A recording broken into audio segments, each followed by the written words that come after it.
Assalamualaikum warahmatullahi wabarakatuh. Selamat pagi siswa dan siswi kelas 5 yang hebat. Pada kesempatan pagi hari ini, Bu Anti akan melanjutkan pembahasan materi SPDP kelas 5 tema 2 subtema 2 tentang properti tari. Nah, anak-anak, sambil menyimak video penjelasan dari Bu Anti, silahkan untuk menyiapkan alat tulisnya. Jadi pada saat Bu Anti menjelaskan materi, anak-anak bisa sambil mencatat poin-poin pentingnya ya. Baik, akan Bu Anti mulai, silahkan disimak dengan baik-baik. Yang pertama, pengertian properti tari.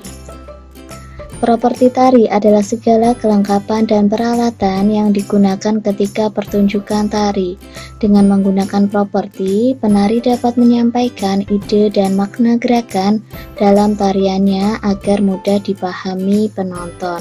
Nah, contoh dari properti tari misalnya ada topeng, kipas, dan payung.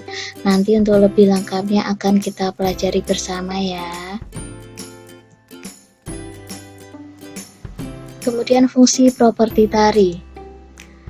Yang pertama, membantu penari menyampaikan maksud dan gerakan tari yang dilakukan. Kemudian dapat memberi nilai tambah keindahan dalam tarian dan sebagai pelengkap busana tari. Kemudian contoh properti tari yaitu dalam bentuk senjata, misalnya pedang, keris, tombak, serta busur dan anak panah. Kemudian untuk jenis lainnya ada selendang, topeng, piring, topi, tongkat, lilin, payung, dan jaranan. Unsur-unsur yang harus dipersiapkan dalam peragaan tari, yaitu sebelum melakukan peragaan tari diperlukan beberapa persiapan atau yang disebut unsur-unsur tari.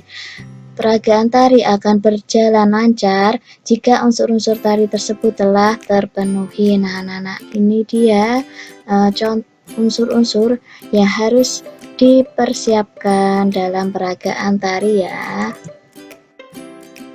Kemudian persiapan sebelum peragaan karya tari, yang pertama menentukan bentuk karya tari, yang kedua memilih karya tari, yang ketiga menentukan jumlah penari, yang keempat memilih properti tari, yang kelima menentukan iringan atau musik tari, kemudian yang keenam memilih busana tari.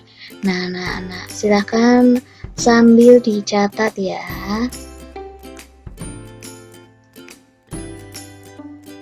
Bu Anti lanjutkan. Yang pertama, menentukan bentuk karya tari. Bentuk karya tari ada bermacam-macam, seperti tari tunggal, tari berpasangan, dan tari kelompok. Misalnya anak-anak akan menentukan tari kelompok. Yang kedua, memilih karya tari. Dalam memilih karya tari harus disesuaikan dengan bentuk tari. Misalnya jika bentuk tari yang dipilih tari berpasangan, pilihlah karya tari berpasangan. Contohnya seperti pada gambar ya. Ketiga, menentukan jumlah penari. Jumlah penari disesuaikan dengan bentuk dan karya tari yang dipilih. Jika karya tari yang dipilih berpasangan, jumlah penarinya 2 orang atau kelipatannya. Nah, Bu Anti mencontohkan untuk jumlah tari kelompok, misalnya tari kipas pakarena dan tari piring ya. Keempat, memilih properti tari. Properti perlu dipersiapkan sejak awal dan selalu dipakai sejak saat latihan peragaan gerak tari.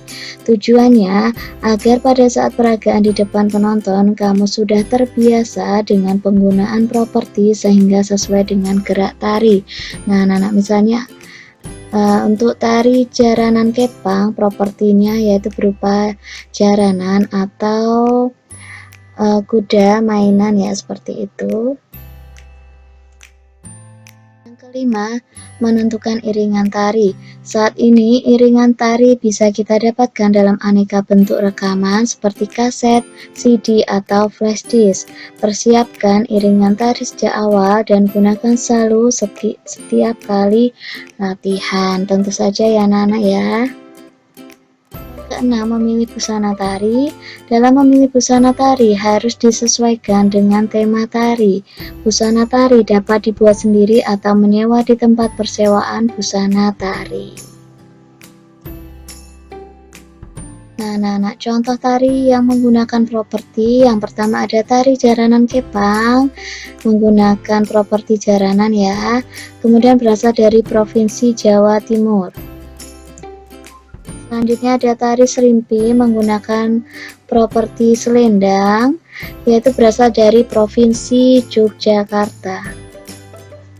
Selanjutnya ada tari jaipong menggunakan properti selendang, berasal dari Jawa Barat. Kemudian ada tari topeng menggunakan properti topeng ya, berasal dari Cirebon, Provinsi Jawa Barat. Selanjutnya ada tari piring, tentu saja menggunakan properti piring, berasal dari Solok, Provinsi Sumatera Barat. Selanjutnya ada tari jurit ampil krida warasta, asal Salatiga, Provinsi Jawa Tengah. Selanjutnya ada tari payung, asal Minangkabau, Provinsi Sumatera Barat.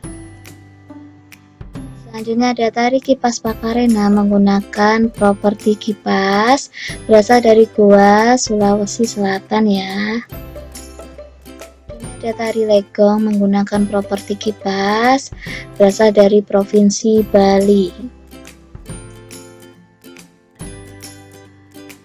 Nah, kita sudah sampai di penghujung materi. Terima kasih sudah belajar bersama Bu Anti. Silahkan bisa dipelajari kembali ya tentang properti tari dan contoh tari yang menggunakan properti. Kemudian yang belum subscribe, silakan untuk subscribe ya, dan like video pembelajaran ini. Sampai jumpa lagi di video pembelajaran selanjutnya. Terima kasih. Wassalamualaikum warahmatullahi wabarakatuh.